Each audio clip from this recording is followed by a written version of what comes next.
Don't look so shocked, widow. Your husband promised us this blessing long before he promised you a future. The room is sugared pink and lavender, confetti drifting like soft rain onto the parquet floor. Balloons whisper against the ceiling vents. Somewhere someone laughs too loudly. I can still smell lilies from yesterday's funeral clinging to the black dress I shouldn't be wearing to a baby shower. Hi everyone, my name is Samara. And in this moment, I learn how grief can be interrupted by humiliation. How mourning can be asked to clap politely while a lie dresses itself like truth. My sister, Nadia, stands beneath a paper banner that says "Welcome, baby." She taps a spoon on a rim of sparkling cider, summoning silence the way a queen summons subjects. Her hand rests on her daughter's shoulder. Mariah, barely 21 and terrified, glitter gloss trembling on her lip. Phones rise around us like metallic flowers opening to the sun. I have an announcement, Nadia says, voice bright with theater. My daughter is carrying the child of the late Michael Adeyemi, Amara's husband. As his only living legacy, we'll be taking half of Amara's $800,000 home as inheritance. She lifts a tri-folded document like a magician revealing a dove. His will. He provided for us. Aunties gasp. Cousins exchange thunderous whispers. An old family friend crosses herself, then pretends she didn't. The DJ kills the music. Even the balloon strings stop shivering. The nurse in me counts my pulse. 1, 2, 3, because if I look at the paper my hands might betray me and shake. I step closer, hearing the soft snap of cameras. Nadia angles the will, so everyone can see the embossed crest, the ribbon seal, the signature that looks almost like my husband's, except I know how his final A leans, how his M loops twice, never once. I learned the language of his handwriting the way others learn the language of a lover's breathing. Amara. Nadia coos sweetly. Say something. Bless the child.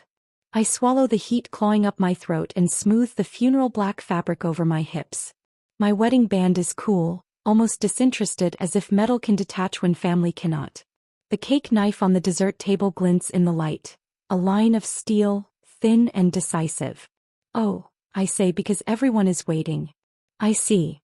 And I try to hold back my laughter. Not cruel, not hysterical, just the quiet, relieved kind that arrives when a stage play forgets that the audience has already read the script.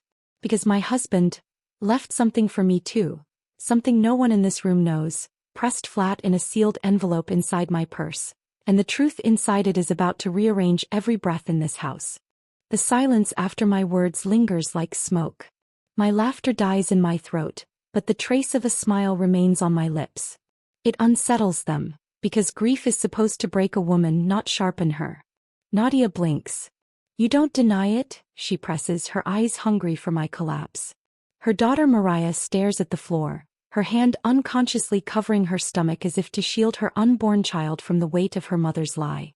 I don't answer. Not yet. The air is heavy, sweet with frosting and baby powder candles.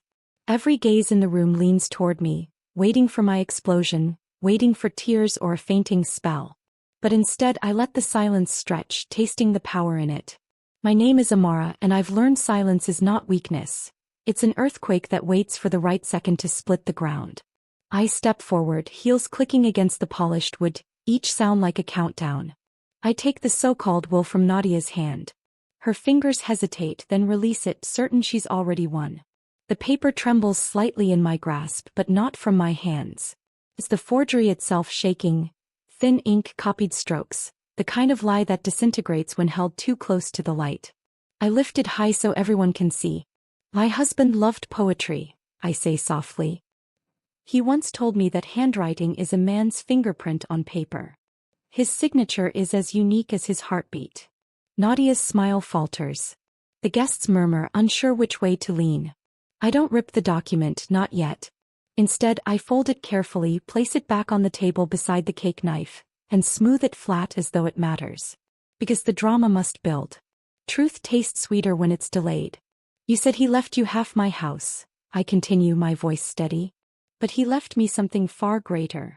My hand drifts to the strap of my purse, brushing the sealed envelope inside. A warmth spreads through me, the kind that comes not from vengeance but from certainty. Certainty is more dangerous than rage. It makes people lean in closer. The room is hushed, leaning on my every syllable. Even the child in Mariah's belly kicks against her dress, as if restless for revelation.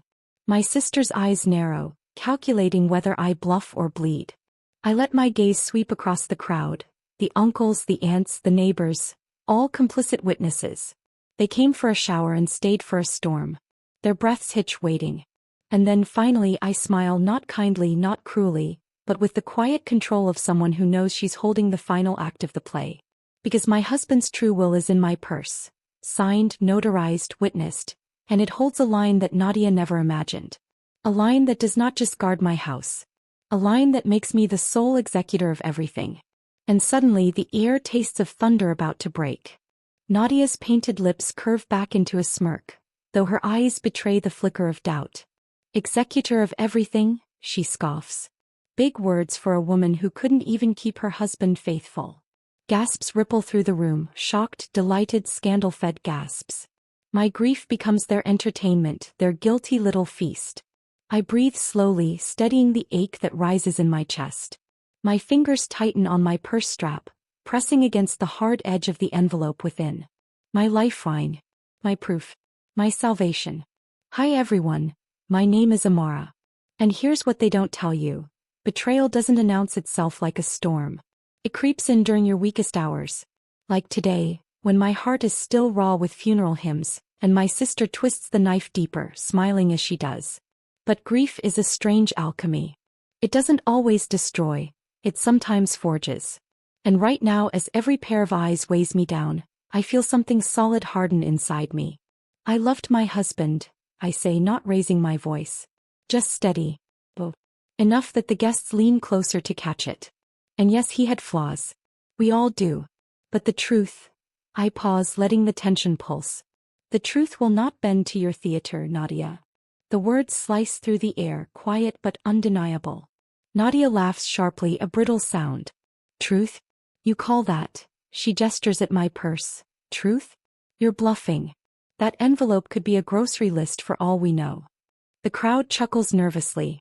A few even nod in agreement. Doubt is contagious. I walk toward the cake table. Each step feels like a drumbeat, steady and deliberate. My heels echo in the silence, the sound of a woman reclaiming ground. I set my purse on the table beside the knife, the forged will, and the baby pink cake with "Welcome Little Miracle" piped in sugary loops. My hand hovers over the zipper, but I don't open it. Not yet.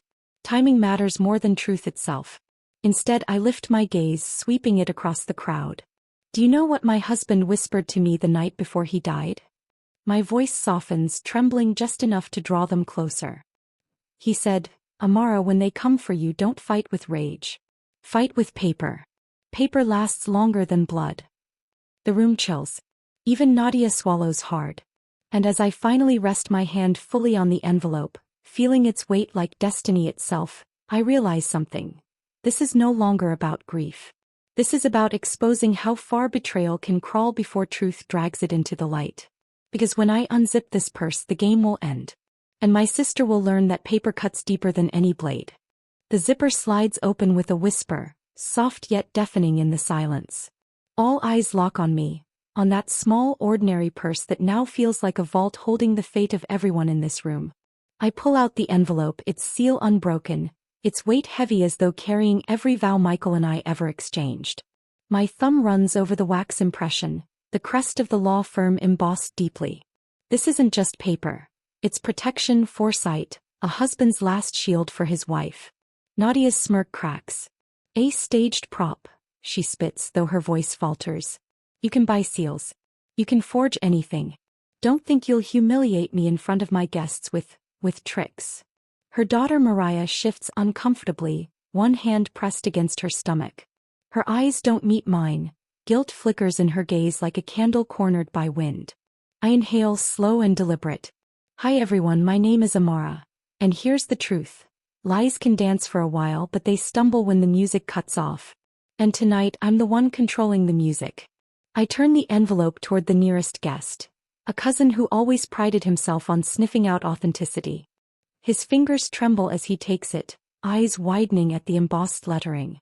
He doesn't say a word, only hands it back to me with a subtle nod. And that silent nod, it spreads like a shiver across the room. I break the seal.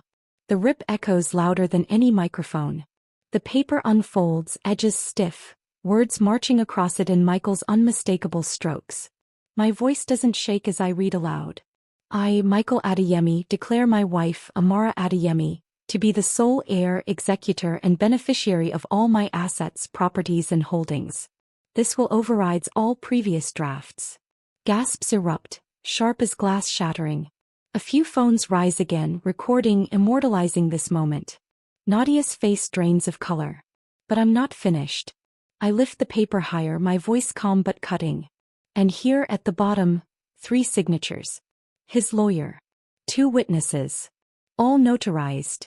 The room is frozen. Only Nadia moves, her hand reaching for the forged will on the table. I let her snatch it up. Let her clutch her lie like a lifeline. Because the contrast is complete now. Truth against fabrication, ink against forgery, legacy against desperation. I fold Michael's true will gently, placing it back in the envelope with reverence. You wanted to announce your claim today, Nadia? I say, my tone soft, almost kind. Then let's announce it properly.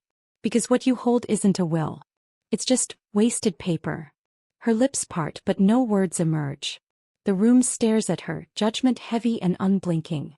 And for the first time in my life I see my sister without her armor of arrogance. Just a woman trembling at the edge of exposure. But this is only the beginning. Because wills don't just name heirs. They name secrets. And my husband's final letter has one more line that no one in this room is prepared to hear. The forged will trembles in Nadia's grip. Her knuckles whiten, her jaw stiffens, but her voice betrays her. Fake. It has to be fake, she mutters, her words shrinking in volume as though even her tongue knows it's cornered. The guests shift uncomfortably, the room now a courtroom and I the quiet judge presiding. I hold the envelope close, feeling its weight against my chest. Michael's last words live here. His truth, his loyalty, his foresight. Fake. I echo softly. I let the question hang, let it wrap around her like a noose. Would you like me to read the last paragraph? The crowd leans forward, the air thick with expectation. Balloons sway gently in the air conditioning, their strings like nooses swaying above us. The cake melts under the lights, sugar roses drooping like tired witnesses. I unfold the page again, my eyes tracing Michael's final lines. My throat tightens, not from fear but from the intimacy of his voice alive on paper. To my wife, Amara. You stood beside me in loyalty when shadows pressed against our door. This house, our savings, every account, every key belongs to you. Should any claim be made by others, including those who attempt fraud, my lawyer has full evidence prepared. No one else is owed, not even those who carry my blood in rumor. The word fraud cuts through the air like thunder. Murmurs rise, heads whip toward Nadia. Phones record more aggressively now, the red lights blinking like watchful eyes. Nadia shakes her head violently, her earrings flashing. He never wrote that. He couldn't have known. But her slip betrays her. Couldn't have known? Known what? The murmurs sharpen into suspicion. I lower the will, my eyes never leaving hers. Michael knew everything. You think lies don't smell? He smelled yours the moment you wove them. He left me this not just to protect me, but to expose you. Mariah gasps softly, almost imperceptibly, her hand trembling over her stomach. Tears pool at the corners of her eyes. For a second I almost pity her, pulled into her mother's game, trapped in a lie bigger than herself. But pity has no room here. The silence breaks when an uncle clears his throat. Nadia, did you forge a will? His tone is half accusation, half resignation. Nadia's face crumples, her mask slipping, rage and desperation swirling in her eyes. You think she's the saint here? You think her husband wasn't in my daughter's bed? The crowd erupts. Gasps. Shouts. Half believing, half doubting. It's chaos just as she wants. But I stand steady. Because Michael left more than words. He left evidence. And tomorrow morning, when the lawyer steps through my front door with documents, audio tapes and bank seals, Nadia's empire of lies will collapse before her own eyes. For now, I let her writhe in the spotlight of her own making. Because nothing stings louder than silence when the truth is already on its way. And as I glance at Mariah, I see her lips tremble with something unspoken. Something that will change everything once it breaks free. The room is still shaking from Nadia's outburst. Some guests glare at her with disgust, others whisper in defense, but most just hover in that space between belief and doubt, the place where lies sometimes thrive. I don't move. I don't shout. I let the chaos whirl around me, and in that stillness, I hold the power. Mariah finally speaks, her voice trembling. Mom, stop. The word is soft, yet it slices deeper than anything I could say. The room falls quieter, everyone straining to hear. Her mother stiffens. Don't you dare. But Mariah continues, tears running down her cheeks. He was never the father. Michael treated me like a younger sister. He gave me advice, he told me to finish school, to build a life before babies. He was kind, nothing more. The confession lands heavy. Guests inhale sharply, some covering their mouths. The lie collapses and Nadia's face twists into rage. You ungrateful child, she hisses, but it's too late. The truth has already spilled. I step forward then, holding Michael's will like a candle in the dark. You tried to make my grief your theater, Nadia. You wanted my house, my peace, my dignity. But all you've done is carve your own shame into stone. The crowd turns fully now, the tide shifting. Judgment has chosen its side. Nadia trembles, her grip loosening on the forged will until it flutters to the ground like discarded confetti. I bend slowly, pick it up and place it beside the true will. 2 papers. One truth. One lie. And then in front of everyone I whisper, this ends here. The room exhales, the performance over. But for me this is not an ending. This is the beginning of justice. The baby shower feels less like a celebration now and more like a courtroom without walls. The music has long since died. The balloons sag like tired witnesses. All that remains is the weight of truth pressing down on every breath. Nadia's mascara bleeds into the corners of her eyes. She searches the faces around her, desperate for an ally, but finds only silence. Even the ants who once championed her avert their gaze. Truth isolates. I hold Michael's will steady in my hands, its crisp folds glowing beneath the chandelier light. You wanted to strip me of everything, I say quietly, the kind of quiet that forces people to lean closer. But Michael knew your hunger. He prepared for it. And he trusted me to carry this to the end. A cousin records on his phone, his camera catching Nadia's trembling jaw. Tomorrow her disgrace will be shared in whispers and forwarded messages, her empire of reputation reduced to rumor. Lies don't last, I continue, my voice low but unwavering. And when the lawyer arrives tomorrow with bank records and notarized copies, your forgery will be more than shameful, it will be criminal. Nadia's breath hitches. Her daughter clings to her chair, sobbing quietly, while the guests shrink away as though proximity to her might stain them. I place the forged will in a clear plastic sleeve, snapping it shut. This is evidence now, I tell her. Not against me, but against you. The silence that follows is thick, final, almost holy. For the first time since Michael's death, my shoulders lighten. Justice isn't a scream, it's a steady unveiling. And tomorrow, when the lawyer walks in with the rest, Nadia won't just lose her claim, she'll lose the mask she's worn her whole life. Morning sunlight streamed through my curtains, warm but heavy with expectation. By the time I reached the living room, the lawyer was already there, briefcase at his side, his presence steady as a gavel. The guests from last night had dispersed, but word had spread faster than wildfire. And now it was time for the final strike. Nadia arrived late, her makeup harsh, her posture defensive. Mariah trailed behind, eyes downcast, her spirit bruised but relieved. She couldn't meet my gaze and I didn't force her to. She had told the truth when it mattered. That was enough. The lawyer opened his case and laid out Michael's documents, one after another. Bank seals, property deeds, audio recordings. Each page stacked higher, building a tower of evidence no lie could scale. Then with measured calm he spoke. This forged will you presented, Nadia, isn't just invalid. It's a felony. The handwriting analysis, the lack of registration, the absence of witnesses. It's all here. Attempted fraud, punishable by law. Her breath shattered. You can't. But the lawyer only leaned forward. And we will. I watched her crumble in slow motion, the queen dethroned in her own court. For years she had wielded manipulation like a crown. But today, stripped of her power, she was just a woman cornered by her own greed. I took Michael's true will and pressed it against my heart. Not as a weapon but as a promise.